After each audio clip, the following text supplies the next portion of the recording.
She'd start the laundry, then open her laptop to pay a bill, then remember the dishes, then find herself 20 minutes later reorganizing a drawer nobody asked her to touch. None of it finished. All of it started.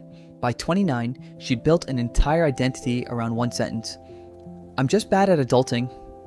She wasn't. She had ADHD. She just didn't get diagnosed until 3 decades in. For years, ADHD was treated almost exclusively as a childhood condition. Hyperactive boys who couldn't sit still in class. But clinicians are now seeing a sharp rise in adult diagnoses, especially in women who are far more likely to be overlooked as kids because their symptoms didn't look hyperactive. They looked like daydreaming, disorganization, not applying herself, quiet struggling that never got a name. What's actually happening in the brain isn't laziness. It's a difference in executive function, the mental system responsible for planning, prioritizing, and following through. Without consistent executive function, starting a task and finishing a task can require 2 completely different, unequal amounts of effort.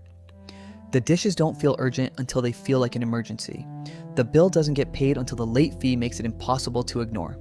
For 30 years, she thought this meant something was wrong with her character. It didn't. It meant her brain processes urgency and reward differently than a brain without ADHD, and no amount of willpower was ever going to override that difference, because willpower was never the actual problem. The day she got diagnosed, she didn't feel broken. She felt something closer to relief, like finally being handed the instruction manual for a machine she'd been operating blind for 3 decades.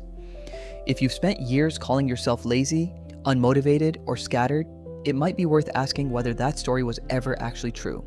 Subscribe for more psychology videos.